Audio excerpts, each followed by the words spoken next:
नमस्ते प्रणाम। मैं हूँ आस्था लोकगीत अपने यूट्यूब चैनल में आप सभी का स्वागत करती हूँ। दहेज गीत का हम गाना सुनाने जा रहे हैं।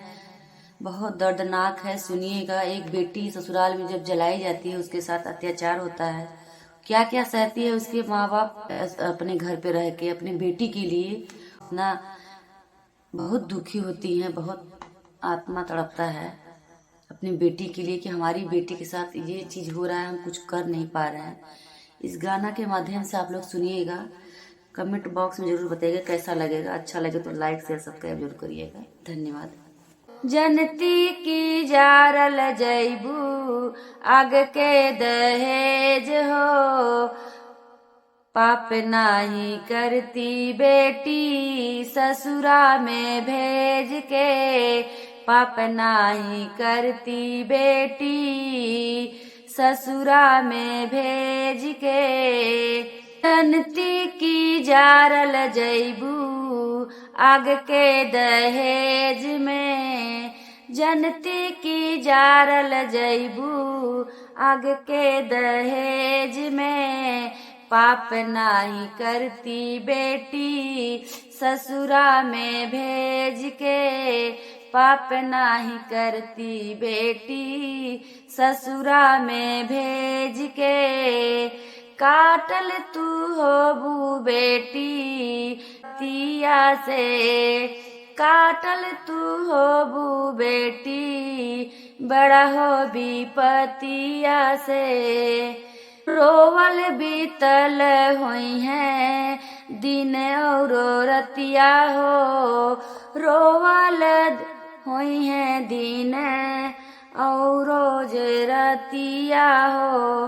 माई हो कह के कुहकल होबू तू दुखवाया ने कहो, आई कुहकल होई है दुखवाया ने कहो। माई कह के कुहकल होई है दुखवाया ने कहो, पाप नाही करती बेटी ससुरा में भेज के, पाप नाही करती बेटी ससुरा में भेज के, पाप नाही करती बेटी ससुरा में भेज के।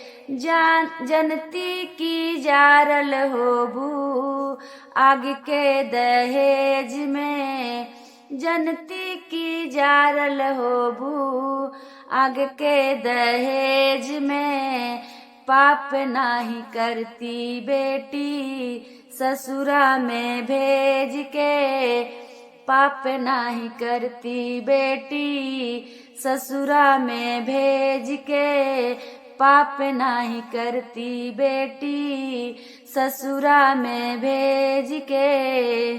का कही बाबूजी हो अपने नसीब के, का कही बाबूजी हो अपने नसीब के। बेटी बन के काहे ऐली घर के गरीब हो, बेटी बन के काहे ऐली घर में गरीब हो। जियत मुआई दिल हमरे के भेज के, जियत मुआई दिल हमरे के भेज के। पाप नाही करती बेटी ससुरा में भेज के, पाप नाही करती बेटी ससुरा में भेज के। जनती की जारल होबू आग के दहेज में, जनती की जारल होबू, जनती की जारल होबू आग के दहेज में, पाप नाही करती बेटी ससुरा में भेज के, पाप नाही करती बेटी ससुरा में भेज के।